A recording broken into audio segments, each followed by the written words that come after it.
Boa tarde a você. Hoje é dia 5 de setembro de 2003. Eu sempre me perco na data, tá vendo? Jamais começa esquecerei essa data. Não tem jeito, né? A gente sempre embanana no começo, mas eu queria dar boas-vindas a você que está ao vivo agora, convidar você para participar.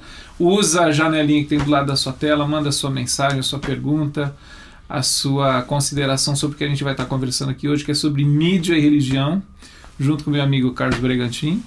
E a gente queria agradecer muito a Magali do Nascimento Cunha de ter saído lá do ABC, lá de São Bernardo do Campo, para poder chegar aqui em Perdizes, em São Paulo, e participar desse papo com a gente. É um prazer. Minha professora na minha integralização, eu falei para ela lá eu na descobri Metodista. Isso hoje, olha que coisa boa. Hoje, exatamente, eu estava perdido lá na multidão, mas a gente queria agradecer mesmo de você estar aqui. Que bom, bem-vindo. Conversar sobre isso. E já que o assunto é mídia e religião, então use, tá bom? Os recursos da mídia aí, manda seu e-mail. Aliás, a gente já recebeu um e-mail aqui da Eliana da Mota dos Santos de Guarujá. E ela não colocou nenhuma pergunta. Ela Eliana só talvez... foi minha aluna. Ah, é? Então tá aí, Eliana. Bem-vinda. Coisa boa. Mande uma pergunta para a professora Eliana, tá bom? A Magali, ela fez em 2004, eu queria até começar por esse caminho aí. Em 2004 você fez o seu trabalho de doutorado aqui na Universidade de São Paulo, sobre, mais ou menos o tema era esse, Magali, a explosão gospel e a mídia, a religião, essa questão toda, como que aconteceu. Isso foi em 2004. A gente está quase há 10 anos da conclusão do seu trabalho, de sua tese de doutorado. O que você percebe que há de diferença entre o que acontecia no contexto da mídia e da religião e esse casamento das duas, do que acontece hoje? Porque assim, parece que é pouco tempo, são menos de quase 10 anos, mas 10 anos no século XXI, muita coisa muda. E o que você considera que mudou? Magali, só para completar, mas dar a questão histórica, né, da minha época, né? Na minha época de menino, na chamada igreja cristã evangélica, o máximo que nós tínhamos era um pouco de sol do reverendo Rubens Lopes. Eu me lembro que era na TV Gazeta, eu acho, né? Lá, eu estou falando de coisa de 40 anos, 50 anos pioneiro, atrás. aliás, um programa pioneiro. Ele foi um dos pioneiros, né? Era um programa que passava de domingo, acho que depois da escola dominical, quer dizer, aquilo era o máximo que a gente tinha, né? E no rádio a gente tinha o pastor Silas Melo, né, que fazia a Escola Bíblica da Família, né?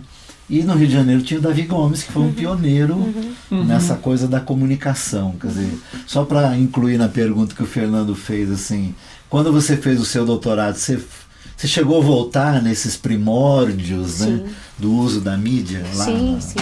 Inclusive foi necessário fazer essa genealogia mesmo de todo esse processo e descobrir essa evolução para localizar nos anos 90, na virada do século XX para o XXI, essa revolução que a gente passou a viver. E é claro que nessa identificação, o que a gente vê é que os anos 90 são significativos porque não são exclusivamente um fenômeno da igreja, mas é um fenômeno social. Quer dizer, a gente vive uma transformação no mundo e que as igrejas vão acompanhar. Ou seja, os anos 90 são os anos da queda do Muro de Berlim, ou seja, o comunismo é derrubado. E aquilo é emblemático, né? Porque caiu histórico, muita coisa. Exatamente. O comunismo é derrubado como um símbolo de divisão do mundo, política, ideológico, econômico, e é decretado o triunfo do capitalismo e do mercado, e a queda do muro também representa a queda das barreiras mercadológicas. Você agora, o acesso, né, ao que as pessoas vão chamar neoliberalismo, ou livre mercado, ou globalização, aí vão vir todos esses termos. Então, os anos 90, o que acontece? O que vai marcar essa época aí? Queda do muro e ampliação das possibilidades tecnológicas. As mídias passam a ser o grande elemento promotor dessa nova ordem social que a gente passa a ter. Então, a gente vê a internet bombando. Só que no período desses fechamentos, as mídias elas são, na verdade, emperradas, né? Exatamente. Fechadas pelos governos, né? Um controle, altamente policiadas. Exatamente, até por né? causa do papel do Estado. Sim, e o isso. papel do Estado é colocado em xeque, porque agora o mercado tem que ser livre. Então, os estados se abrem, vem as privatizações e tudo mais. E as mídias ficam sendo o elemento promotor de toda essa nova ordem, porque vai facilitar os processos de globalização, de mercado e facilitar os processos de informação. O mundo passa a entrar na casa das pessoas. TV a cabo, internet, tudo, né? Essa globalização passa a ser vivenciada pelo papel que as mídias adotam. As igrejas não ficam fora disso, as igrejas vão acompanhar esse processo. Então, as igrejas vão vivenciar as transformações tecnológicas, ou seja, o maior acesso às mídias vai ser possível, aí as igrejas vão acompanhar isso, mas acima de tudo o papel do mercado, porque o mercado vai estimular a maior interação das igrejas, inclusive com o surgimento de teologias do mercado, como a teologia da prosperidade. Sim. E a teologia e o mercado da das guerra teologias espiritual. também, né? E o mercado das teologias. Inclusive, na minha tese, né, que virou livro, chama-se Explosão Gospel, um olhar sobre o cenário evangélico contemporâneo, e nesse livro a gente coloca essa dobradinha, né, que é a religião de mercado e o mercado da religião. Justamente porque ao mesmo tempo que você tem as teologias que subsidiam, você vê essa explosão de um mercado nunca visto antes, né? Então, você tem, desde os tempos de Jesus com chicote na mão derrubando mesa, porque já tinha mercado relacionado à religião, mas a gente sempre experimentou lá a lojinha evangélica, a venda de disco, de camiseta, de Bíblia, isso sempre foi tranquilo. Agora, que a religião passa a ser um elemento de segmento de mercado, isso é uma novidade dos anos 90 para cá. Por isso que eu estou localizando que as mídias não são uma coisa isolada. Elas estão dentro de um contexto muito maior, de participação de mercado e de um mercado religioso e uma religião de mercado que vão alimentar todo esse processo. E junto com tudo isso vem o fenômeno musical, que é o chamado fenômeno gospel, que vai ser a grande alavanca do mercado religioso, que é o mercado da música, o mercado fonográfico. Né? Aí a Igreja Renascer em Cristo tem a sua participação histórica, que eu levanto nessa genealogia, até com a palavra gospel, né, que vai ser colocada, as bandas gospel que é esvaziada do contexto original dela. Né? Exatamente. Não Aqui tem Brasil, nada a ver. ver. Tem um outro significado. Aqui virou uma grife, né? Uma grife, Exatamente. Né? Uma marca. É marca. E a promoção da música, principalmente com o rock, mas depois vai ganhando os outros gêneros dilui, musicais, né? vão ganhando espaço, né? Então, a gente vai ver, inclusive quando eu comecei a minha pesquisa, eu comecei de um jeito, mas eu terminei de outro.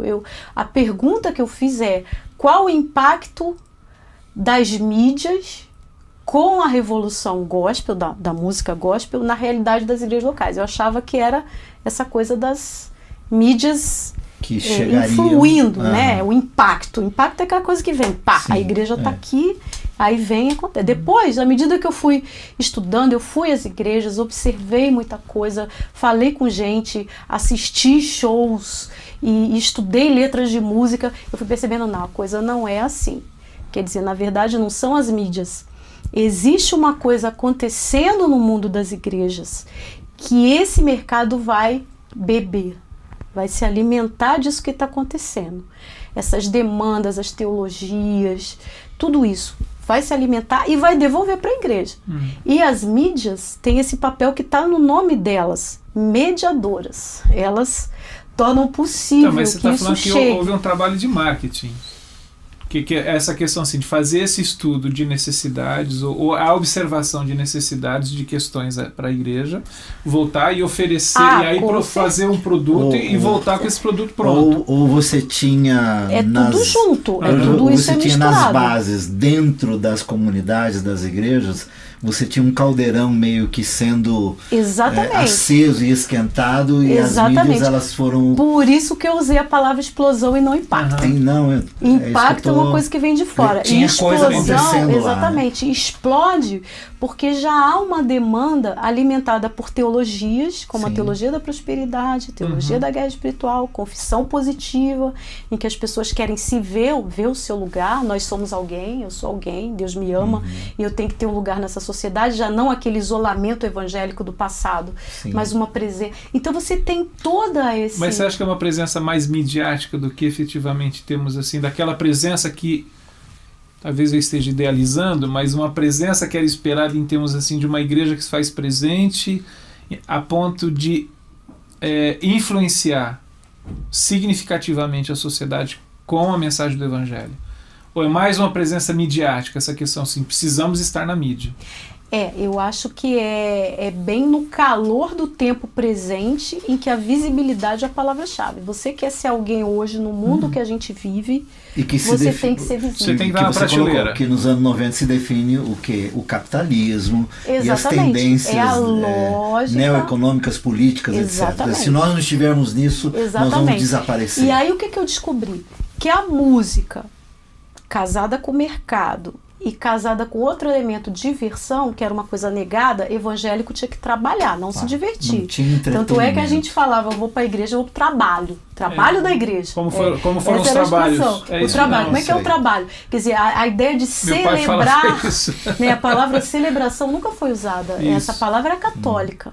Evangélico usava trabalho da igreja. Eu não vou para a celebração da fé, eu vou para o trabalho da fé. Que vem do service, né? Exatamente, essa noção que está lá atrás, aí que gastaria aqui uma tarde inteira só para conversar sobre esse sentido do que significa estar na igreja. Mas aí, então, entra esse elemento novo, que aí o mercado vai trazer, e a música vai trazer, que é se divertir. As baladas gospel, os shows de entretenimento gospel, os louvorzões que as igrejas vão criar. Os cultos que viraram uma coisa para você se sentir feliz. De curtição. De dançar, de colocar o corpo se exprimindo e se expressando.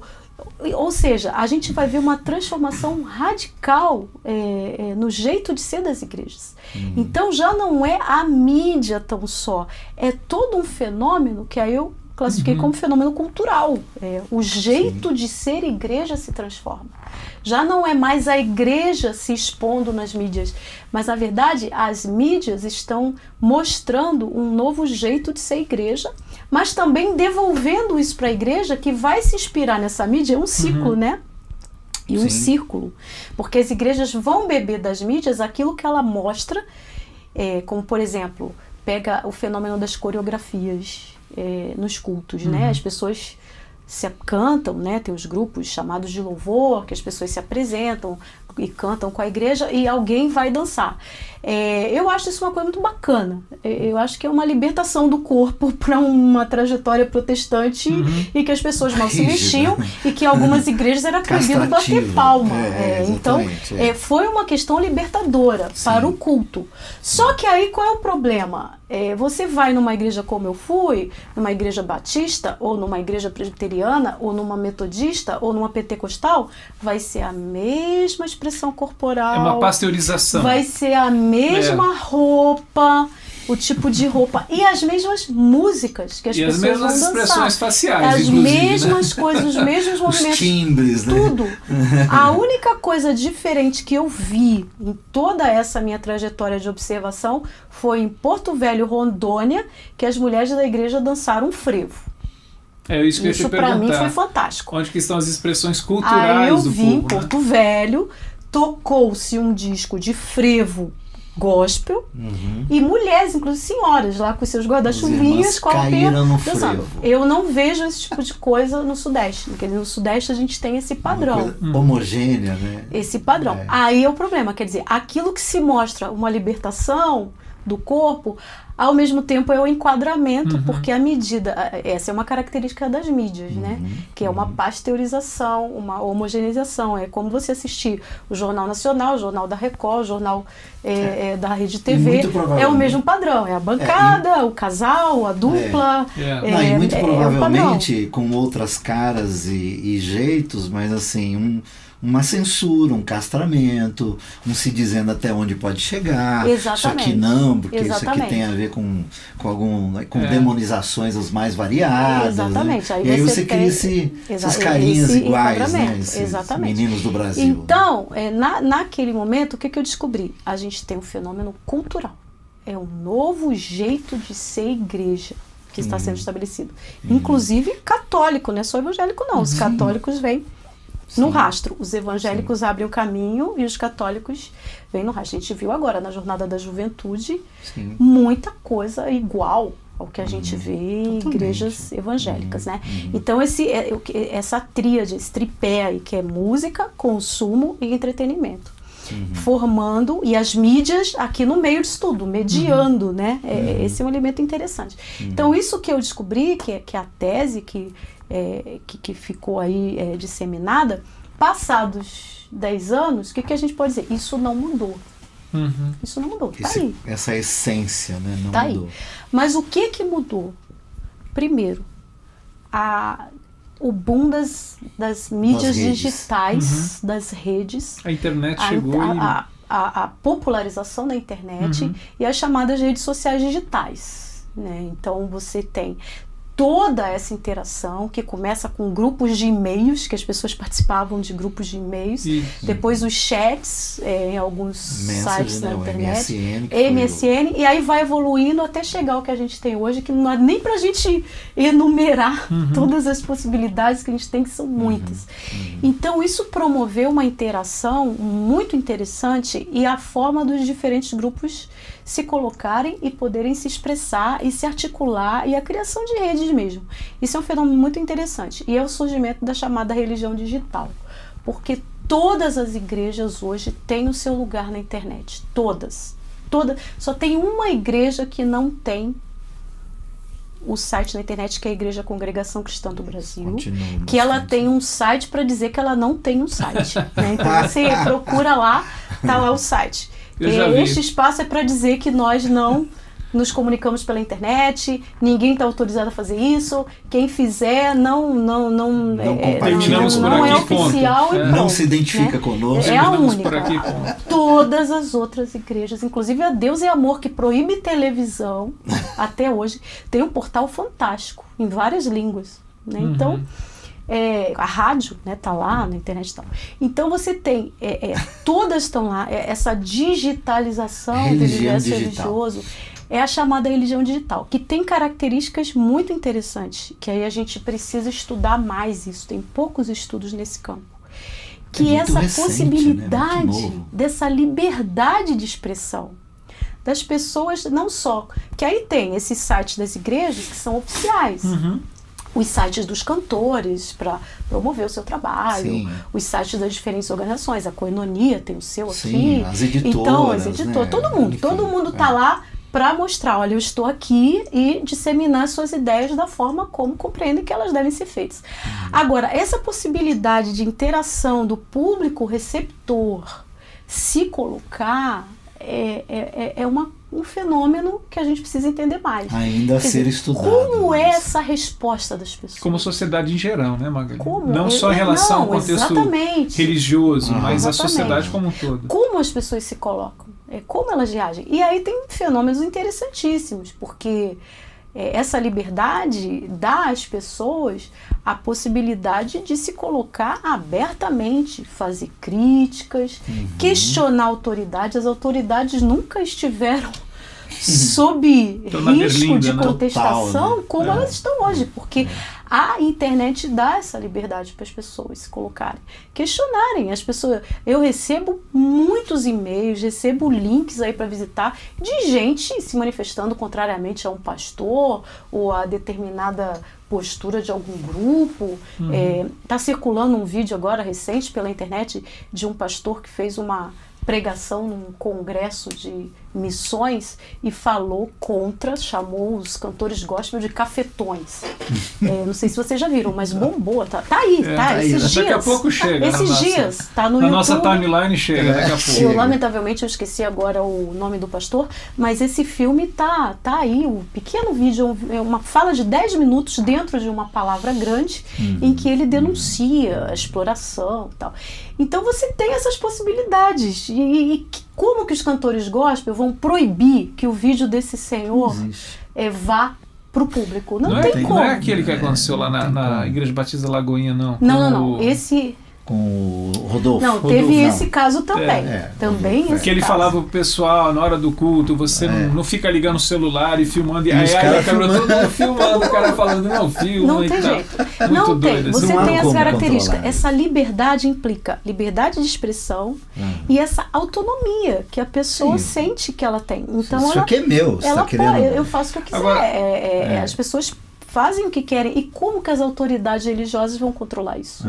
Elas não têm como controlar. Agora, e como é que a gente faz, por exemplo, aí eu estou pensando numa questão, com essa liberdade toda, a questão assim, eu posso fazer alguma coisa, colocar lá, e isso por alguma razão pode ter uma repercussão muito grande.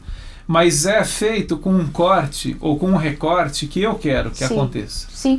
E aí eu começo a transmitir alguma coisa, e eu recebo muita coisa, vocês devem ter isso também, que é aquela ideia assim... A gente começa a perceber uma tendência crescendo com uma ideia que é falaciosa, que é falsa. Ou que ela está assim, isso é uma perspectiva, ela não é o todo. Perfeito. Né? Então, acho que um exemplo desse, acho que pega essa questão da mídia, foi um vídeo que rodou o YouTube, que é a questão da Damares Alves, relacionada a uma série de políticas de saúde pública e tudo mais, em que me parece, você fez um texto que eu li, eu achei muito interessante, uma réplica àquele vídeo, que aquilo são recortes, e bombou no contexto das igrejas. Aí é aquilo que eu estava dizendo, que a gente precisa estudar mais o porquê. Por quê e como é essa reação das pessoas. E aí, assim, uma primeira conclusão em cima desse caso que você está colocando, porque esse caso é emblemático. Emblemático porque o vídeo bombou, porque a pessoa trouxe um tema muito caro para a igreja, que é a família. Sim. Família é um tema caro a todas as igrejas católicas, protestantes, né? E ela trouxe com dados, assim, da ameaça. A família está sob ameaça. E com dados, né? Com informações com dados concretas. Muito manipular. Eu não tenho outra expressão para dizer. Editorialmente falando, é o que você disse. A gente recortar tudo que ela apresentou ali são publicações verdadeiras, são fatos verdadeiros. Sim. Só que eles foram colocados de uma forma para dar esse tom do que na análise de discurso a gente chama retórica do terror, né? Para criar o medo, né? Muito do que o Hitler fazia na Alemanha e outras lideranças no tempo da ditadura, a questão do comunismo aqui no Brasil, que é extrair, exatamente, é você criar o medo para você ganhar adesões. E me chamou muito a atenção esse apoio. As pessoas começaram a inclusive reunir a igreja para passar o vídeo com a igreja reunida. E é interessante isso, porque essa é uma característica do universo religioso, evangélico e católico também, mas muito com os evangélicos, que é essa credibilidade absoluta na autoridade. Quer dizer, ao mesmo tempo em que a autoridade está em risco, por causa dessa liberdade, mas existe essa clássica postura da credibilidade quando uma autoridade religiosa fala. Ela é pastora, advogada, então ela fala a verdade. E está numa igreja, então tem todo pastora, advogada, os está no púlpito de uma igreja. Então, ela não pode mentir. Então, toda a credibilidade é dada a essa autoridade. De fato, assim, ela não estava mentindo, mas é como se escrever um livro utilizando citações de 1000 autores. Exatamente. E dá como se fosse esse texto e usar lentes que eu quero, as suas próprias, porque eu tenho uma cosmovisão. Sim. Eu acho que é reconhecer isso, né? Sim, exatamente. A gente pode tranquilamente fazer uma palestra dizendo que a família está em risco. Não tem problema. Você pode perfeitamente assim, alertar. Houve um tempo em que ela não esteve? Não é? Mas tudo bem, vamos dizer assim, que o que está acontecendo aqui, A, B, C, coloca a família em risco, tem problemas, tal. Tudo bem, que seja assim. Sim. Mas que não seja feito dessa forma. Dessa forma. A questão é a forma. E aí foi muito interessante porque eu fiz esse texto a pedido de alunos do curso de teologia, que o pessoal ficou apavorado. O que a gente faz, professora, o que a senhora acha? Aí eu fui atrás e fiz. É interessante os e-mails que eu recebi, aí essa coisa da internet, né? Eu recebi e-mails de agradecimento, uma boa parte, mas também uma boa parte de e-mails muito agressivos. E de uma agressividade que eu nunca tinha visto, nunca tinham me tratado do jeito que pessoas me trataram. Não, mas os religiosos tendem, quando são cruéis, serem muito cruéis. Eu guardei todos, porque eu quero fazer um estudo sobre essa forma de tratamento. E me chamou a atenção que os argumentos... Fogueiras digitais. E você tinha um terceiro grupo, quer dizer, as pessoas agradecendo, obrigada porque esclareceu, os outros arrebentando com as piores palavras, e um terceiro grupo dizendo assim, poxa, tudo bem, realmente você mostrou e tal, mas ela está preocupada com a família. Várias pessoas. Você não está? Ela, tudo bem que ela tenha cometido aqui um erro ou outro, mas a intenção é boa. Então, isso é maquiavélico, né? Alguém tem que ser paladino, né? Isso é maquiavélico. Exatamente, isso me chamou a atenção. Os fins justificam os meios. Então, me chama a atenção o fato de pessoas cristãs usarem uma concepção pra gente que pode. Não corresponde ao evangelho, porque nos evangelhos os meios é que são mais importantes, não os fins. Claro, você trabalha para salvar o mundo, resgatar o ser humano, você tem isso, mas é o meio que vai levar. E como no evangelho, para Jesus, mesmo que ninguém voltasse para agradecer, ele fazia. Não importa o resultado final. Mesmo que ele fique sozinho na cruz com algumas mulheres, ele foi até o fim. Quer dizer, é o meio. Mas me chamou a atenção essa concepção tão da sociedade que a gente vive, né? De que os fins justificam os meios. Então ela pode manipular, até mentir, porque tem coisas ali que são... Não é só equívoco, são mentiras. E são tendenciosas. Mentiras. E parte desculpe interromper, mas assim, nitidamente parte de alguma tendência política a qual ela está ligada, inclusive. Inclusive eu falei isso no texto, que é o caso de ela estar diretamente atacando o PT. Todos os exemplos. Quando eu mencionei no texto que várias coisas que são mencionadas no trabalho que ela faz também vinham do governo do Fernando Henrique anteriores, que já eram coisas feitas pelo Ministério da Educação e da Saúde anteriormente. Por que esse ataque direto a personagens como Marta Suplicy? Daí que a gente associa também essa questão assim, mídia, religião e política, né? Exatamente. Deixa eu ler uns e-mails que chegaram do pessoal que está ligado. A Luciana, lá de Valência, estamos aqui ligadinhos. Estão nossos ouvintes internacionais. O Wilton de Curitiba, muito boa tarde, prazer poder falar com vocês ao vivo, obrigado pelo e-mail. Wilton, jargão ou apelido gospel dado aos músicos, levita. Lembro que começou nos anos 90, foi a Renascer que inventou isso? Pergunta, você sabe se foi a Renascer ou não? Eu pesquisei isso muito, não foi. Não tem origem, apareceu. Não tem como a gente localizar, não tem. O Edson de Araçariguama, o nome do crítico do vídeo é o Napoleão Falcão, que fala dos cantores gospel.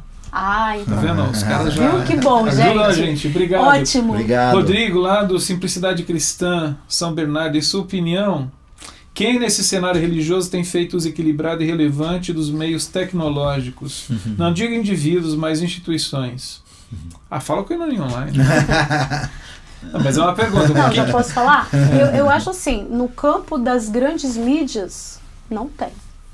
Você tem algum ou outro programa de rádio alternativo? É interessante, eu gostava muito de um programa da Igreja Universal do Reino de Deus, que saiu do ar, que chamava 25ª Hora. Era um excelente programa. Era muito porque eles discutiam temas até da atualidade. Lá no Bicuda na Santa, não foi no do dia a dia. Foi no 25ª? Ou foi no Fala Cristo? Não sei, eu acho que foi no 25ª. Acho que não foi na 25ª. Foi no 25ª. Porque o 25ª Hora... Ele era um dos da mesa. Era uma mesa redonda. Isso. E eles traziam temas... Mas era o cotidiano, temas do cotidiano. Depressão, ou a Síria, ou o que quer que fosse. O que estava rolando. E tinha pessoas de igreja e de não igreja, especialistas, que faziam fazer um debate muito interessante. Eu gostava. Aí o programa saiu do ar. Eu não vi mais nada daquela qualidade. Também tem o programa do Pastor Eber no canal HIT, que é o Vejam Só. Vejam né? Só. O Vejam Só ele tenta, traz... ele é parecido, mas acontece que ele é muito orientado.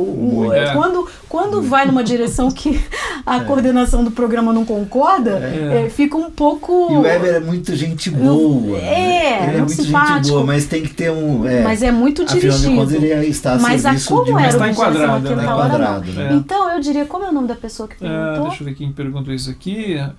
O Rodrigo, Oi, São Rodrigo. Bernardo. Então, Rodrigo, meu vizinho, né, lá de São Bernardo. Rodrigo, é assim, eu acho que só nos espaços alternativos que hoje a internet proporciona. Também acho. Porque aí, com todas essas possibilidades da internet, como a gente está tendo aqui agora, você tem vídeo, você tem rádio, você tem produções. Por exemplo, o Canal da Graça, do pastor Caio Fábio, é um trabalho muito interessante. Vem VTV, né? Vem VTV, você tem uma multiplicidade de mídias que são colocadas à disposição e com conteúdo bastante interessante. Tem a rede de juventude, a rede Fale, que tem trabalhado também de forma bastante interessante com criação de consciência da juventude. Então você tem, aí a gente tem que fazer um exercício de paciência, de garimpar. E é de paciência mesmo, encontrar né? o Talvez veio, né? a gente tenha que criar canais de indicação de grupos, de troca de informações do que Esse vale compartilhar a pena, aqui do né? Facebook que faz com que muitos, Isso. cada quinta-feira, cheguem aqui, por exemplo, a discussões Agora, como nas estas nossas aqui. grandes mídias, Rodrigo, eu sinto muito, mas Eu também não desconheço. estou podendo indicar. Mas chegou mais aqui. O Manô tá mandando um abraço aqui pra gente. Manô. Teve semana passada falando sobre um trabalho muito legal que eles fazem lá na comunidade deles com música. Eu assisti, eu vi então, a ele dupla que estava assistindo. um abraço, e a esposa Manô, gente dele. boa.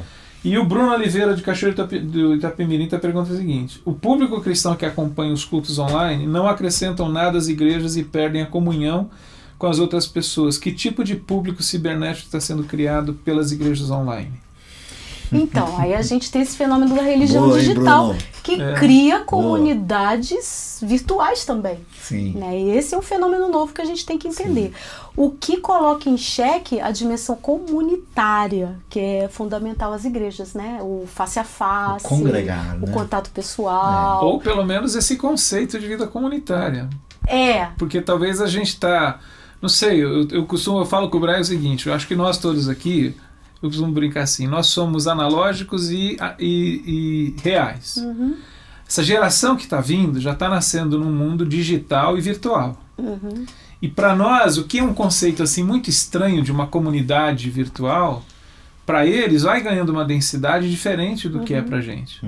Não sei se é bom ou se ruim. Só que, ainda assim, existe um elemento muito humano que não consegue ser vencido, que é essa necessidade do outro e de ter isso é muito humano. Sim. Tanto é que, se você perceber, mesmo a juventude que nasce, aí eu tenho um filho de 12 anos, que não conhece outra forma de comunicação senão já nasce nos botões. E ele é capaz de assistir TV, estar com um negócio no ouvido, jogar videogame, estar no computador. E estudar para a prova de matemática amanhã. E eu não consigo entender como é que isso acontece, mas fecha parênteses. Mesmo assim, você vê que esses grupos ainda se articulam pela internet, mas marcam o encontro. Posso Então fazer você a pergunta? tem esses cosplay que o pessoal se veste, se encontra na internet, curte lá um personagem e tal, mas marca o encontro. Desemboca em algum lugar. Tem que ter o presencial. O que você está querendo dizer aí é uma pergunta e trabalhando um pouco com a questão que o Bruno levantou. Viver demasiadamente essa virtualidade, no sentido de uma comunidade virtual, de igreja virtual, ela tende a me desumanizar.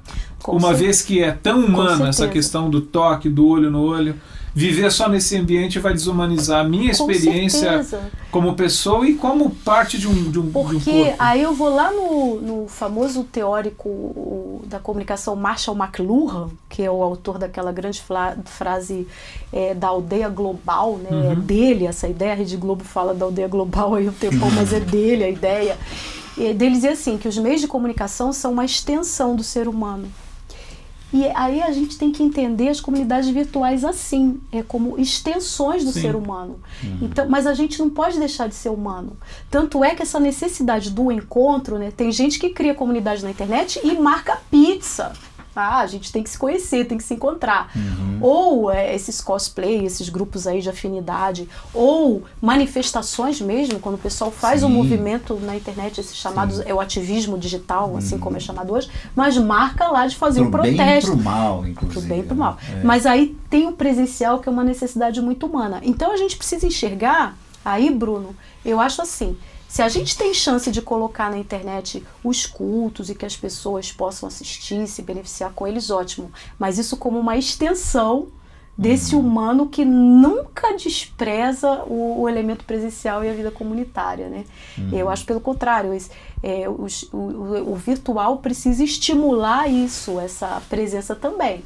Mas é que na ausência a gente consegue estar presente virtualmente. Então isso é um preenchimento de um vazio, que é o da ausência que a gente está preenchendo. Só mais uma, só o último que chegou, o Michel, de Mauá, que colocou assim, bom os mesmo... Os internautas têm prioridade. Bom mesmo é o programa do pastor Silas. Qual Silas? Eu acho que eu sei de qual que ele está falando. Só pode ser o Silas de Malafaia. Não, ele está falando, eu tô achando que ele tá o irônico. Michel tá ironizando. É bom mesmo. Aí, eu queria juntar a pergunta dele, Brega, desculpa, eu tô te cortando nesse caso, hoje. Se eu fosse chamar de bom um programa bom do ponto de vista da comunicação, é o do R.R. Soares, não do Silas Malafaia. O R.R. Soares é um grande comunicador. E talvez dos mais coerentes que eu grande comunicador. Não se mete em nenhuma confusão. Dos mais coerentes. Coerente consigo mesmo. Atinge todo mundo. Não necessariamente com o evangelho. Sem discutir o conteúdo.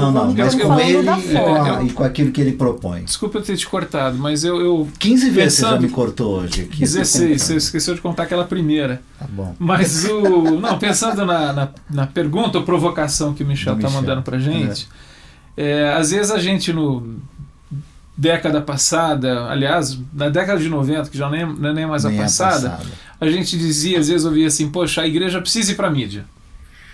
Porque a gente tava essa coisa, a igreja era escondida, fechada em si mesmo e tal. Às vezes a gente fala assim, a gente porque a gente faz parte de algum pedaço desse universo. Mas a gente foi de uma maneira tão doida, porque aí ele falou do Silas, aí a gente tem um Feliciano e tem mais um quê. Quer dizer, a igreja evangélica está na mídia. Agora eu estou falando da grande mídia. E parece que a gente entrou pela porta dos fundos, né? Porque aí tem essa construção de uma imagem que na verdade não corresponde à imagem das comunidades de um modo geral, e ao pastor médio que trabalha com uma comunidade evangélica. Não é essa a imagem, né? Porque aí a gente tem, por exemplo, a figura do pastor Silas Malafaia, que é uma figura carismática, mas analisando do ponto de vista da comunicação, é uma figura muito autoritária. É claro que a gente tem muito autoritarismo na realidade das igrejas, marca muito, porque também é parte da cultura latino-americana e brasileira, colonizados fomos nós, e aprendemos o autoritarismo desde o início do que é ser brasileiro. Machista, né? Inclusive. Né? Então isso tudo está muito arraigado. Daí eu acho que tem o apelo que a figura dele exerce, com essa coisa do autoritarismo, do bater na mesa, da fala agressiva, porque atende essa demanda cultural nossa, né? Do coronel, do mandante, daquele que manda em mim, porque isso está muito arraigado na nossa cultura. Nós precisamos de tutelas, né? Exatamente, de caudilhos, exatamente. Essa coisa coronelesca, né? Então, também um fenômeno que ainda não foi muito estudado, que valeria a pena estudar. Agora, por outro lado, a gente tem o R.R. Soares, que é uma figura doce, calma, faz a sua ironia aqui, a sua piadinha ali, né? O nosso Silvio Santos evangélico, né? Que é o R.R. Tem essa conexão forte com o Silvio Santos, que é essa figura que também tem o seu apelo, né? O paizão que as pessoas identificam. Então, tudo isso é muito cultural. Um é autoritário, mas o outro é mais paternalista, né? Isso, muito cultural. Então, essa relação mídia, religião, tem o dado cultural que a gente tem que inserir aí nessa conversa também, né? Agora, só para terminar, uma coisa que eu não falei, posso falar? Lógico. Naquela primeira coisa que você perguntou, mas eu vou só para fechar. Uma coisa que você perguntou das transformações dos últimos 10 anos, aí a gente ficou aqui um tempão falando da digitalização, da religião digital, né, que é um fenômeno aí. Mas tem uma outra transformação que eu não tratei porque ela não tinha se dado naquele momento, e ela se dá agora, e eu já estou tratando, já estou produzindo material sobre isso, que é um fenômeno que a gente não tinha antes, que é a presença da religião no espaço não religioso. Esse é um fenômeno que a gente tem agora. Quando a gente falava de mídia e religião, a gente falava muito da religião presente na mídia religiosa, que é os espaços das igrejas, do mundo gospel, no seu devido lugar, ou a gente falava de tratamento da religião em alguma reportagem, ou algum filme. Causada, inclusive, às vezes, por alguma tragédia, alguma situação. O filme ou novela que entrava no personagem. Agora, o que a gente vê hoje é essa cultura gospel presente no universo não religioso também. Especialmente por causa do mercado da música. E o grande fenômeno que a gente tem, que já vinha devagarinho, por exemplo, com a Record, colocando programação musical nos seus produtos não religiosos, mas programação musical religiosa, porque a Igreja Universal tinha a sua gravadora, que não tem mais, mas aí entrava a música na novela, entrava no programa do Raul Gil, quando era da Record, a parte musical gospel, dos cantores gospel e tal. E aí o grande fenômeno hoje é a entrada da Rede Globo nesse mercado. Promessas. Festival então, Promessas. Mas aí é um segmento... Isso é uma grande novidade.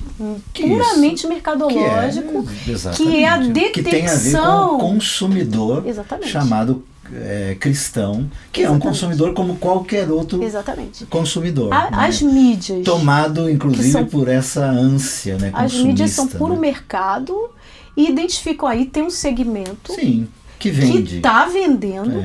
nos seus espaços, e a gente tem que pegar uma fatia desse negócio. Então, né? aí é que aí eu queria te ouvir assim, como alguém não apenas acadêmica nessa questão, mas como um ser humano que, como você disse, você está lá na sua comunidade aos domingos lecionando numa escola dominical, seu pastor, seu marido é um dos líderes espirituais da comunidade, enfim.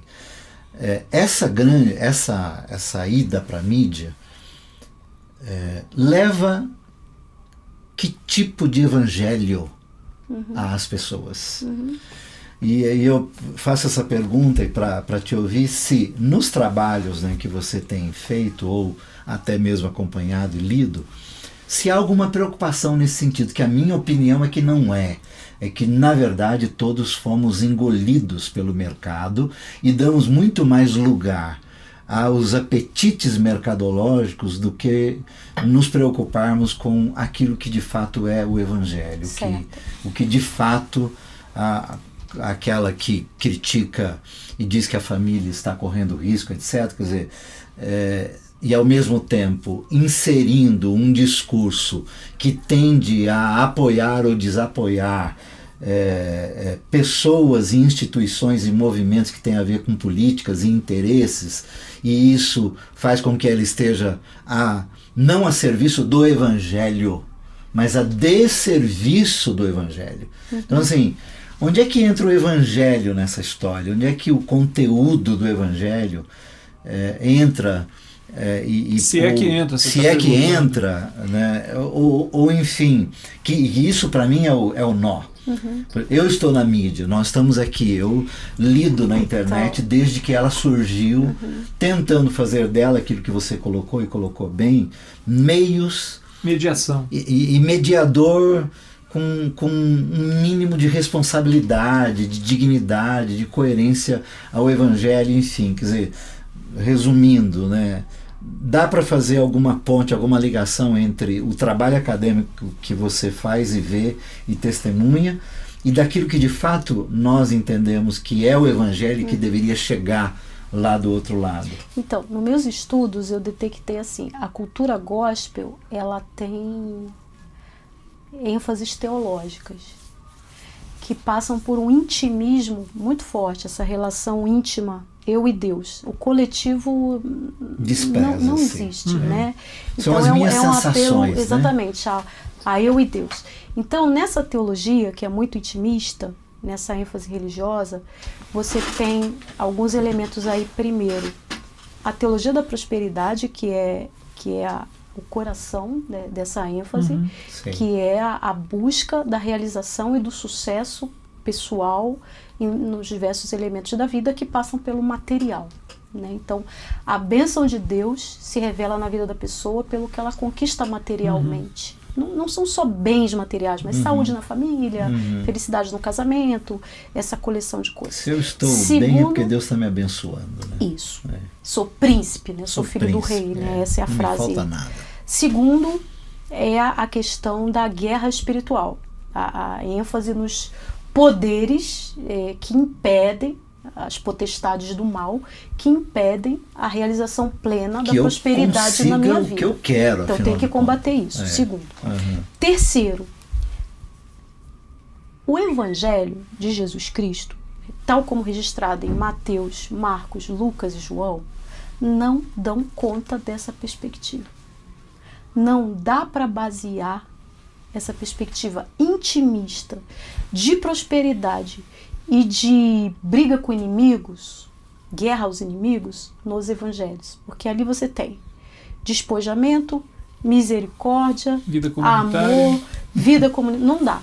Então, a teologia gospel vai para o Antigo Testamento, muito mais do que para o Novo Testamento. Ao analisar os discursos das canções gospel e das ministrações feitas por artistas gospel ou ministros gospel, tal como se fala nos shows e encontros, eu identifiquei o núcleo do Antigo Testamento da monarquia de Israel, porque o Antigo Testamento tem duas linhas teológicas ali. Teologia mosaica, do deserto, dos profetas, que chega a Jesus. E a teologia davídica, da monarquia, do palácio, do templo. Como o evangelho não dá conta, obviamente a teologia mosaica também não dá, que é do despojamento, do deserto, da simplicidade, da vida em dificuldade e da profecia que denuncia o mal. Então, vai-se a teologia palaciana, davídica e monárquica. Davi se torna mais importante que Jesus. Sim. Nas ênfases musicais. Sim. A cruz não existe, né? O que existe é trono, santo dos santos, domínio, poder, essas palavras, Sião, conquistas, né? Que estão relacionadas à arca, tudo que são símbolos não do evangelho do Novo Testamento, do evangelho de Jesus, cujo símbolo maior é a cruz e passa por outros que remetem a todas essas palavras que eu falei aqui. A bacia, água então, e toalha. O evangelho que vai para a Rede Globo, respondendo a sua pergunta, eu te dei essa volta para chegar lá. Não, mas foi mas muito o evangelho bom, que vai para a Rede Globo é esse evangelho gospel, da leitura gospel, das ênfases gospel intimistas, da prosperidade e da guerra. São esses três elementos. Não é a ênfase evangélica presente em Marcos, Mateus e Lucas e João, porque não se consegue coadunar essas ênfases com o outro evangelho que Paulo reclama aos irmãos Gálatas. Eu estava falando disso agora. E porque eu acho assim, um evangelho que se esvaziou e que aí deixou de ser evangelho, e me parece que a principal razão é que quando o evangelho vira mais uma mercadoria, evidentemente ele já não é mais o evangelho. Quer dizer, se ele está sendo oferecido na prateleira do que mais a gente tem para oferecer, cara, o evangelho não é mercadoria, e aí, o evangelho não negocia. E aí, Magali, me vem dentro daquela mesma da pseudo preocupação da irmã que colocou aquele discurso, assim, não seria isso, quer dizer, não deveria ser essa a nossa preocupação de trazer de fato à memória o que é o evangelho e não permitir que este evangelho, né, se torne popular, né, e muito mais popular. Quer dizer, não estaria aí o perigo para as próximas gerações, do tipo a meninada e nós todos, né, que estamos hoje aconchegados à internet, à mídia, né, estamos sendo aspas, envenenados, né, por um outro evangelho. E a gente deveria usar as mídias, né, então, para disseminar o evangelho. A palavra está corretíssima. É preciso encontrar esses espaços de confrontação, né, dessa realidade para se mostrar que há a possibilidade de uma leitura religiosa diferente. Porque o que a gente vê é que todo esse discurso nesse campo da cultura gospel vai respaldar os projetos políticos de grupos evangélicos que vão fazer uso dessa lógica para captar massa. apoios e correligionários para as suas propostas. Daí as marchas na rua estarem repletas de gente por conta desse apelo.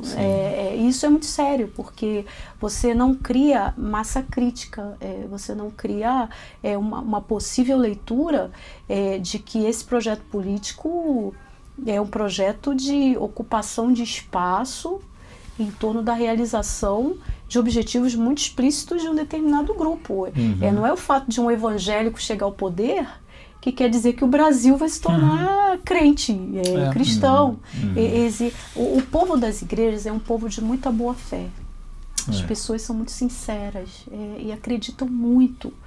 E há realmente um jogo em torno dessa boa fé que precisa, de alguma forma, ser questionado, né? Então, eu acredito nas mídias alternativas como espaços de que, ainda que não se alcance com a gama de alcance que os outros grupos têm, mas que se alcance um determinado grupo que possa ser multiplicador, né, nas suas comunidades. Então, acho que isso é muito possível e é uma grande tarefa, né? Sem dúvida. Tem gente aí? Tem. O Bruno mandou um e-mail, mas eu acho que você já respondeu num e-mail anterior, que é essa questão da quantidade de pessoas que ficam na virtualidade, como é que faz a questão das reuniões. A Alice Barô de Ubatuba tá ligada, manda um abraço pra gente. Oi, Alice. O Silvio Furlan de Limeira também tá ligado aí. Michel de Mauá dizendo, foi só provocação mesmo. Obrigado, dizendo Michel. e aí ele continua, bom mesmo, são as novelas da Record, maior canal do mundo, continua provocando. A Márcia Regina Alves Felipe de São Paulo, com toda essa inserção no mundo midiático, o evangelho ainda tem credibilidade? Márcia, da Igreja Metodista. Eu acho que a gente acabou de falar um pouco disso. Porque aí, olha o que acontece. Não. Então, o que acontece? Todas essas manifestações que foram uma bola de neve em torno do episódio do pastor Marcos Feliciano. E misturou tudo, né, Magali? Deu uma mistura, né? Criou uma que teve polarização. Uns e outros que, inclusive, assim, se autoproclamaram responsáveis, né? Pela movimentação em prol da justiça, né? Achei interessante. Os caras roubaram a cena, né? Alguns, mas né? gerou também ao reverso uma má imagem em torno do público evangélico que criou um mal-estar muito grande com muitas lideranças. Naquela época, o que mais se ouvia, pelo menos assim nas redes sociais com quem a gente geralmente está conectado, era essas pessoas que estão aí não me representam. Sim. Você lembra? A quantidade de frases, como virou assim, começou a ficar chato esse tipo de coisa. Fulano me representa. Eu falei, pô, chega, eu sei que representa, mas tá o mal-estar que se criou e essa polarização que você está falando. Né? Quer dizer, eu acho que isso fez muito mal para todo mundo. Porque já há uma certa, vamos chamar assim, má vontade das mídias, grandes mídias, posso fazer tradicionalmente com o público evangélico caricaturizando. E um desconhecimento. Recebi a Ultimato também. Aqui, Dani, fazer a propaganda do Ultimato, vai, tá aqui. Recebi a Ultimato ontem. Ainda é uma publicação para se ler. Eu gosto de muita coisa aqui. Também gosto.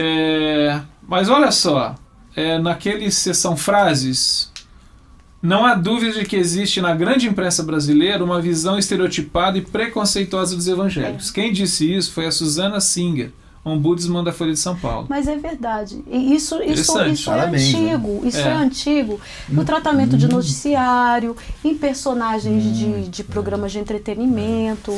E isso é antigo. E existem estudos sobre isso. Aquela coisa assim, foi preso da evangélico. Exatamente. Aí o outro, que os outros são agora a gente também, como diria o Tim Maia, né? Me dê motivo. Mas é isso que eu vou dizer. Só que com esse fenômeno Marco Feliciano que a gente vê agora, está dando motivos, está dando elementos para se reforçar. Muita bala para agulha claro, desses porque caras, aí as demonstrações de intolerância, de antipatia mesmo, né? De não criação de uma identificação com as pessoas. Bélica, né? Isso esse belicismo, exatamente. Né, Isso cria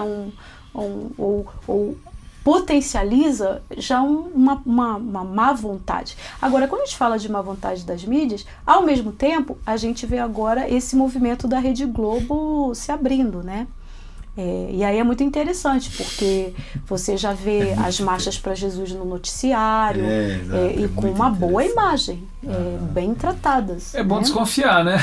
Você Não, vê e até uma tratamento. tentativa, você até vê- esses dias soube de uma muito próximo da gente, de uma repórter da Rede Globo que acompanhou um movimento muito próximo da gente, o SOS Religar lá no Sertão, e ela tentando entender essas diferenças, né, de gente que está no serviço por conta do que Jesus é para eles.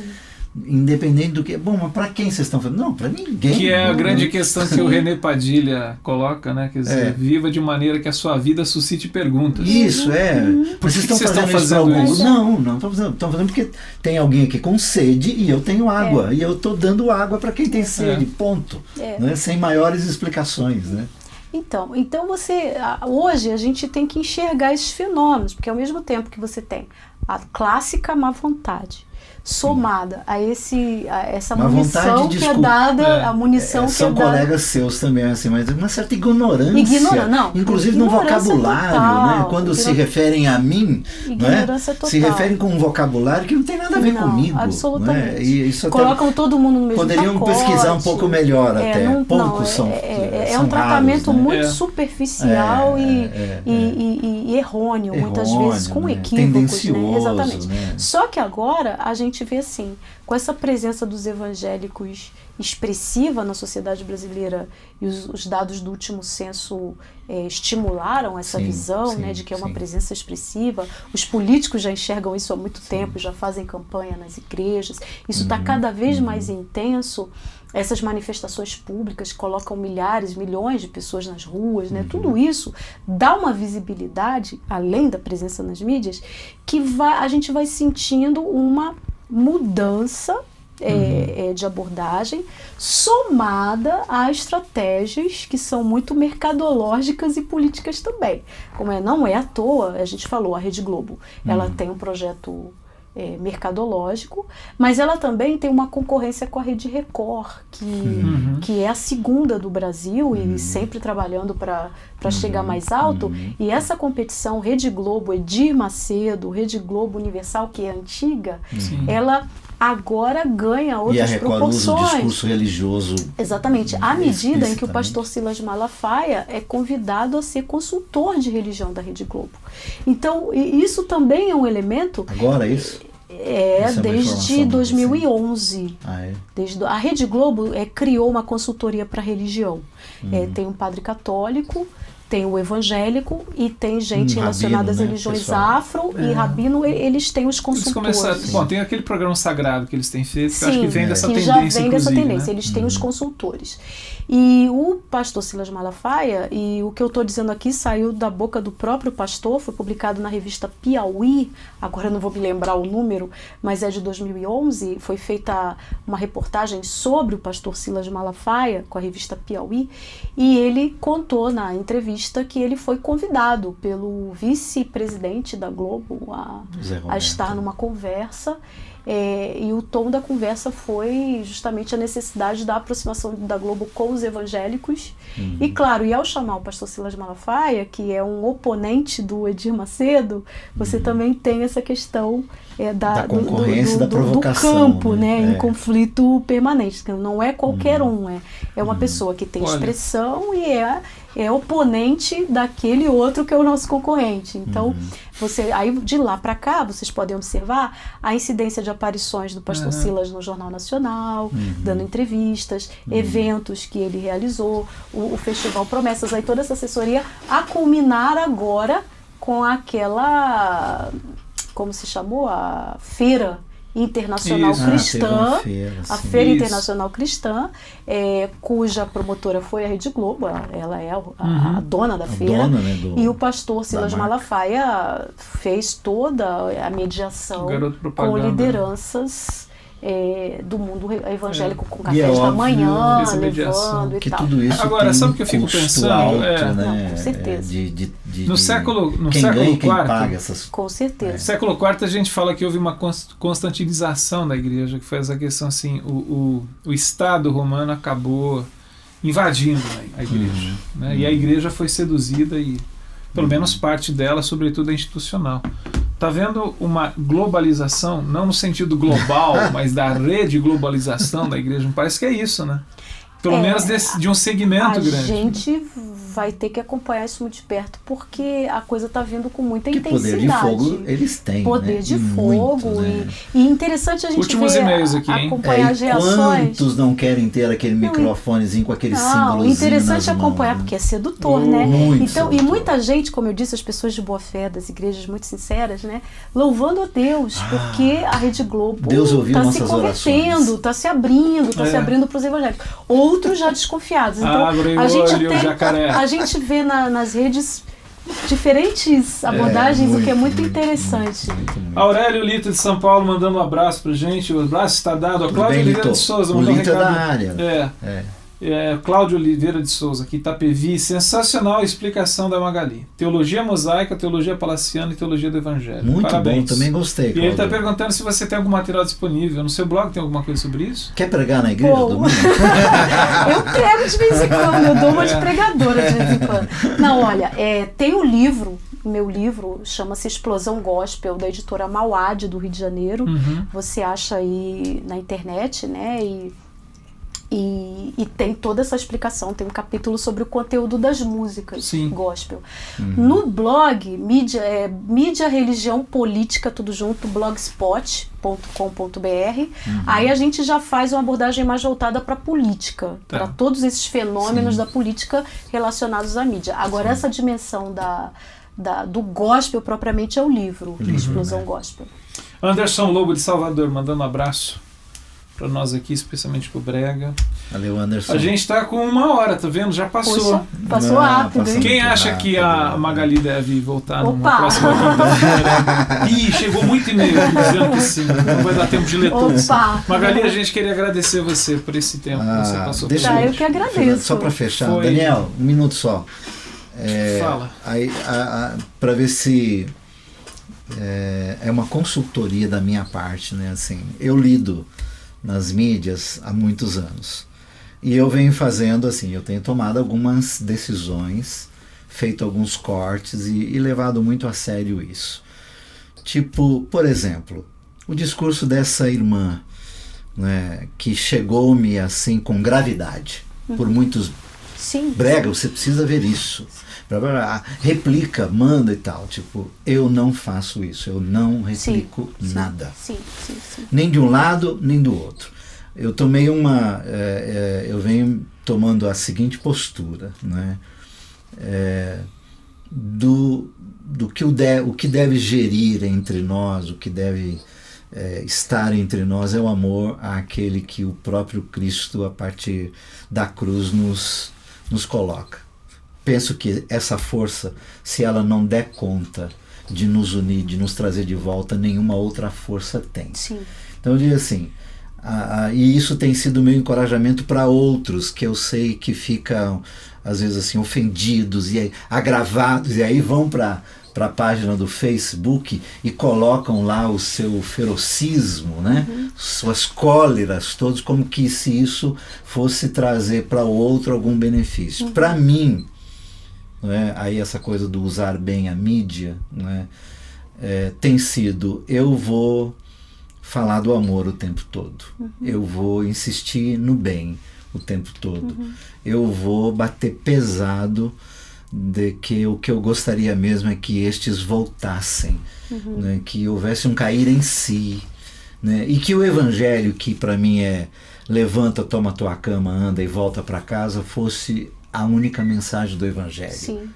Então assim, isso é um trabalho que eu tenho feito e não tenho me dado esse tipo de embates, né, de confronto. Divulga aí como eu não divulgo também a vigília do fogo, essas coisas assim que eu até tenho medo. Inclusive, vou divulgar, tem pega canais fogo no na meu internet computador, de pegadinhas, né? que soltam notícias surpreendentes e as pessoas já vão replicando. Pois é. E são pegadinhas. Depois exato. revela que é tudo mentira e a pessoa já vai. Então você está falando é muito importante. Então, tipo, ler, avaliar, não é acesso a tudo. Eu acho que é critério. Mas, tipo, não repasse. Você tem gente boa lendo, vendo o que você está escrevendo, gente que te ouve, gente que tem carinhos, né? E que o que você fala, como outros tantos, tem um peso, tem um valor. Sim. Então há que se ter muito cuidado nesse, digo, destes que querem fazer uso das mídias todas para o bem, né? E não para o seu próprio bem. Né? Aquela coisa intimista que você colocou, assim, uma coisa é intimidade com Deus, outra coisa é ele usar a fé, exagero da intimidade, sua que é o própria intimismo. intimização e coisa do tipo. Bom, mas eu também... Muito obrigado, volte Eu que outras agradeço, vezes. gente. Muito obrigada. Esquecemos de falar, você é professora na Universidade Metodista de São Paulo, Isso mesmo. Pois olha. Dani, faz uma edição, põe essa fala lá no começo. Tenho um respeito muito grande por todos os professores. É isso aí, mas obrigado. Obrigada, Seja foi um sempre prazer bem-vinda. conversar. Tá A conversa bom? foi Obrigado boa. a você que esteve aí ligado com a gente. Esse programa daqui a pouco, ou em algumas horas, ele fica disponível para você também, para divulgar. E os 160 programas do Papo na Rede, que já estão aí com muitos conteúdos, né, Fernando? É só achar o tema e a carinha que você gosta, vai lá, sempre tem coisa boa. Isso aí. Da minha parte, um beijo. Valeu, gente. Até mais.